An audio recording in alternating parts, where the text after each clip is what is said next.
sagalee qeerrooti. Sagaleen qeerroo torbaanitti guyyaa sadii diddaa uummata Oromoo fi saboota cunqurfamoo impaayera biyyattiin mara akkasumas shira mootummaa abbaa irree wayyaanee kan gabaasu. Kun sagalee qeerrooti.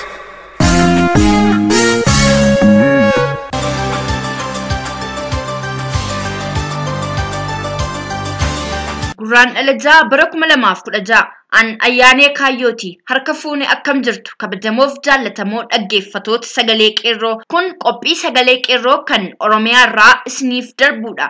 Sagantaa keenya kan guyyaa har'aa eegallee jirra. Qophii keenya irraa keessatti dursa oduutu isiniif dhiyaata. Itti aansuun ibsa barattoota barnoota olaanoo Oromiyaa irraa kenname karaa Jaal Hariiroo Jargoo gara keessan ga'a. Akkasumas wallee warraaqsaas ni qabna. Hanga xumura sagantaa keenyaatti huni waliin turaan affeerraa keenya. Amma hangafoota oduun isin dhageessisa. Fincilli xumura garbummaa Oromiyaa bakkoota hundaatti haala ho'aa ta'een galii isaatiin ga'uuf akkaan tarkaanfachaa jira. Isaan kana keessaa godina Harargee Bahaa Baddannoo, Booranaa, Gujii fi Kaaba Shaggar Aanaa Giddaa magaalaa Sirxii Iluu Abbaa Booraa to'annaa wayyaanee jalaa bahaa jira. Akkasumas barsiisonni Oromiyaa keessaa fincila xumura garbummaa isintu kaasa jedhamuun shakkamanii ukkaanfamaa jiru kan jedhaniif kanneen biroos ni qabnaa. Babal'ooma oduuf Jaal tokkicha murteessaa. Beeksisa oduu gammachiisaa. Konsertii muuziqaa guddaa deeggarsa qeerroo bilisummaaf oolu. International Qeerroo Support Group gurraan ala yookaan Febraarii 26 bara 2016 dhufu kana konsertii muuziqaa galiin isaa deeggarsa qabsoo qeerrootiif kan oolu qopheessee isin eegaa jira. Qophii kana irratti goototni artistoonni qabsaa'otiin Oromoo akkaan qaqqaalii fi jaallatamoon ni argamu. Isaan kana keessaa Kadir Said,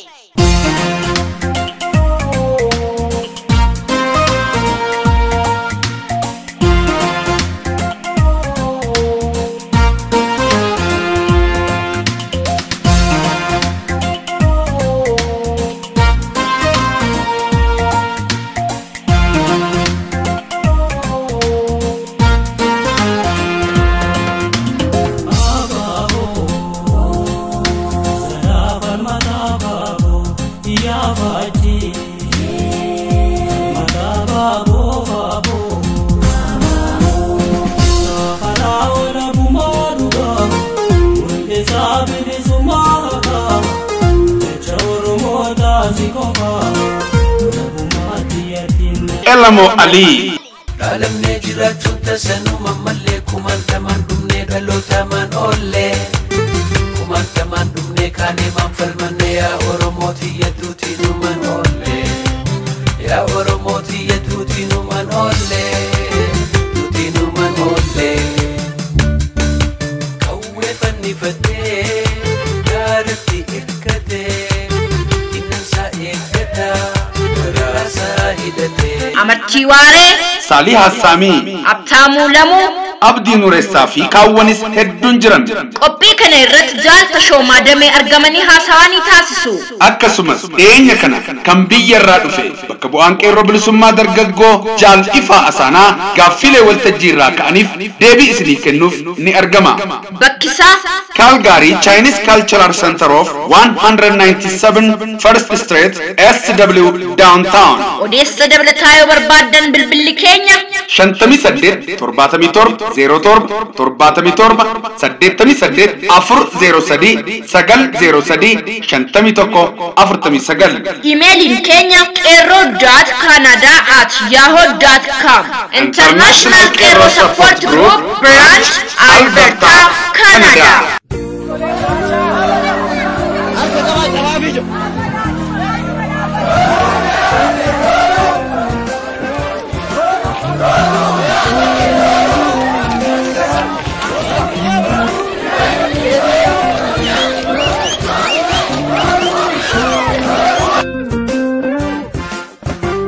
Nulala mewani tijiru nulala mewani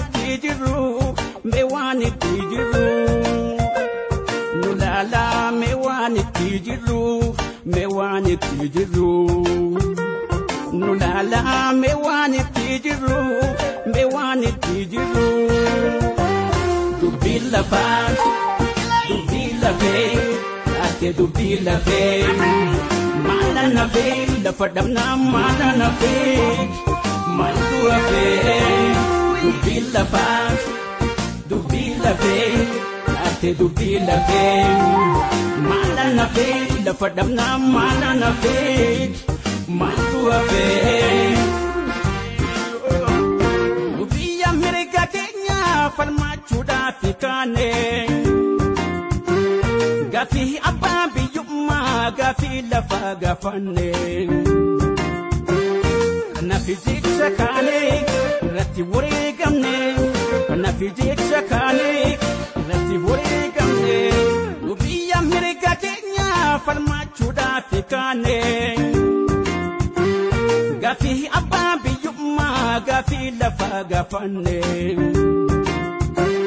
kanaaf jecha kaanee irratti wareegamnee kanaaf jecha kaanee irratti wareegamnee dubbii lafaa dubbii lafee ate dubbii lafee maala nafee lafa dhabnaa maala nafee maaltu hafee dubbii lafaa dubbii lafee ate dubbii lafee maala nafee lafa dhabnaa maala nafee maaltu hafee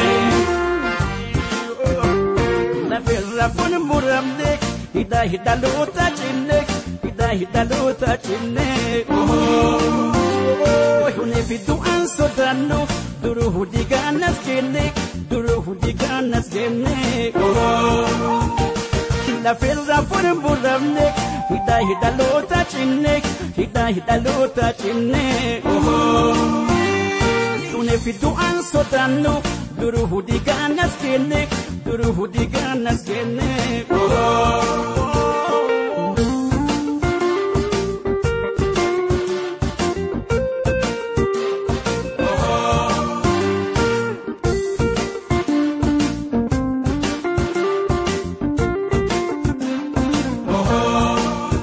Ibsa gabaabaa barattoota Oromoo dhaabbilee barnoota olaanoo hundarraa dabarfame Gurraandhala bara 2016. Akkuma beekamu mootummaan abbaa irree wayyaanee EPRDF TPLF gaaffii mirgaa fi dimokiraasii karaa nagaa gaafanneef ifatti waraana uummata Oromoo irratti labsee addatti barattoota Oromoo qalama malee waa of harkaa hin qabne irratti xiyyeeffachuun rasaasaan tumee nu ajjeesaa jira. Humna addaa mootummaa wayyaanee EPRDF TPLF kan ta'e Aga'aaziin tarkaanfii hanga ammaatti fudhateen ilmaan Oromoo 200 ol wareegamaniiru 2500 ol yakka rasaasa Aga'aaziitiin madeeffamaniiru ilmaan Oromoo 5000 olitti lakkaa'aman hidhaatti guuramanii dararaan ilmaan namaaf hin malle irratti gaggeeffamaa jira. Nuti qeerroon Oromoo seenaa wareegama qabsaa'ota bilisummaa Oromoo hanga yoonaatti galmeeffameef kabajaa guddaa kennaa nutis akka dhaloota haaraatti wareegama bilisummaa baasuuf kaanee jirra. Kan jennuyyuu wareegamni ulfaataan akkanaa akka nu mudatu dursinee waan beekunuuf turre. Oromiyaa keessatti warraaqsi sadarkaa hundatti haalaan jabaatee itti fufee jiru kun xumura akka argatuuf tarkaanfii mootummaa wayyaanee humna waraanaan nurratti fudhataa jiruuf otoo injilbeeffanne waldhaansoo cimaa gaggeessaa jirru maloota keenya jijjiiruun jabeessinee itti fufuun dirqama filannoo hin qabnedha. Mootummaan abbaa irree wayyaanee raafama uummata Oromoo irraa isa mudate kana dhaamsuudhaaf uummata Oromoo gaaffii mirgaa karaa nagaa gaafate shoror keessaadha jechuun waraanaan fixaa ture. Ammas ittuma jira. Uummanni keenyas rasaasa wayyaanee fuula dura dhaabbachuudhaan ammas qabsoodhaa diina waliin gochaa jiruun wareegamni ulfaataan akka nuuf hin oolle beeknee fincila xumura gabrummaa finiinsuun injifannoon irra aanuuf hirmaannaa saboota cunqurfamoo akka keenyaa ta'an babal'isuun mooraa qabsoo keenyaa bal'isuun kan wayyaanee dhiphisuun haalaan barbaachisaa ta'uu wal yaadachiisaa. Gaaffii mirgaa fi dimokiraasii barreeffamaan gaafanneef deebii jedhee yakki mootummaa abbaa irree nurratti fudhachaa jiru kun mootummaa wayyaaneef kufaatii malee roga kamii fi addunyaa kam keessatti kan hin dhagahamne ta'uu yaadachiisaa. Wareegama ulfaataa kanfallee gaaffii keenyaaf deebii argachuuf ammas murtii fi ejjennoon keenya kan daddaaqama hin qabnee fi ititaa ta'uu keenya jabeessinee hubachiifna. 2. Nuti barattoonni Oromoo dhaabbilee barnoota olaanoo fincila xumura gabrummaa humneessuun bilisummaa dhiyeessuu keessatti gahee hin qabnu olaanaa ta'uu hubannee dirqama olaanoof of qopheessuu keenya firas diinas hubachiifna. Sadi boqonnaan maqaaf semisteraaf jedhamee torbee lamaaf cufamaa jiru kun ofumaa itti fakkeessuuf yoo ta'e malee biyyattii keessatti sirni baruu fi barsiisuun erga dhaabbatee ji'oota sadii lakkoofsee jiraachuu biyya lafaa hundaaf ifa gochuun haal duree semistera lammaffaa irratti yaada jijjiiruun akka guutummaa biyyattiitti guutummaatti hanga gaaffii mirga abbaa biyyummaa fi mirga namummaa fi dimokiraasii kabajamutti gara barnootaatti in deebi'u jechuun murtii barnoonni bilisummaa booda jedhu mirkaneessuun mooraa yuunivarsiitii waraanaan qabamee ilmi namaa keessatti rasaasaan ajjeefamaa jirutti akka hin deebine beeksifna. Afur gaaffiin keenya ijoon gaaffii mirga abbaa biyyummaati. haa ta'u malee gaaffii keenya kanaaf kan ka'umsaaf dhimma itti baane maaster pilaanii Finfinnee kan qopheesse mootummaa federaala EPRDF TPLF waan ta'eef hanga guyyaa har'aatti mootummaan federaala Itoophiyaa haqamuu maaster pilaanii Finfinnee ilaalchisee ibsa kenne hin qabu. Maaster pilaanii Finfinnee hojiitti hiikamaa jiraachuus ragaa qabatamaa qabna. Kanaaf deebiin barbaannu biyya keenya Oromiyaa irratti abbaa biyyaa ta'uu hubannee xiyyeeffannoo qabsoo keenyaa haa taasifnu. 5 akka sabaatti sochii fincila xumura gabrummaatti jiraachuu keenya yeroo hundaa yaadannee wal yaadachiisuun boqonnaa keenya dirqamoota keenya bahachuuf dhimma akka itti baanu jabeessinee yaadachiifna. 6 ilmaan Oromoo quuqama Oromummaa qaban kamiifuu raayyaa ittisa biyyaa milishaa poolisii federaalaa poolisii Oromiyaa fi aangawoota ilmaan Oromoo sadarkaa garagaraa irra jiraniif hojjettoota caasaa mootummaa fi civil service hundaaf gochaa diinaa fi bineensummaa kana dura akka dhaabbattaniif irra deebi'uudhaan waamicha lammummaa fi Oromummaa ni goona jechuun ibsa barattoota Oromoo dhaabbilee barnoota ol'aanoo fi uummata Oromoo hundaaf dabarsan. Melala mewanitti jiru Nulala mewanitti jiru Nulala mewanitti jiru Nulala mewanitti jiru Dubila fe ate dubila fe malana fe la fadamna malana fe Maltua fe,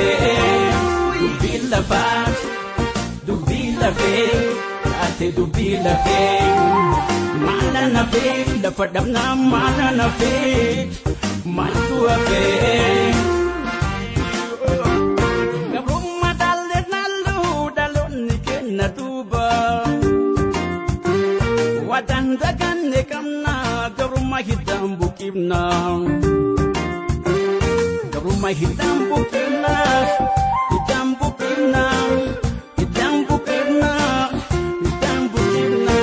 Rumah dalle dalon nikena duba Wadan dagan nekamna Rumah hitam bukirna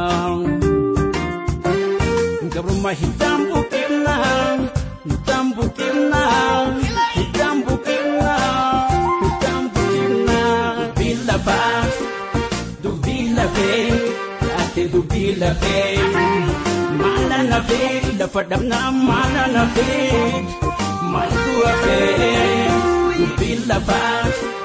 Dubila fe, ate dubila fe, malana fe, la fadamna malana fe, maltua fe. La birra pun muramne, hida lota chinne. Hidaluta chinne Hune bidu ansodanu Duru hudiganas genne La firra puremburamne Hidaluta chinne Hune bidu ansodanu Duru hudiganas genne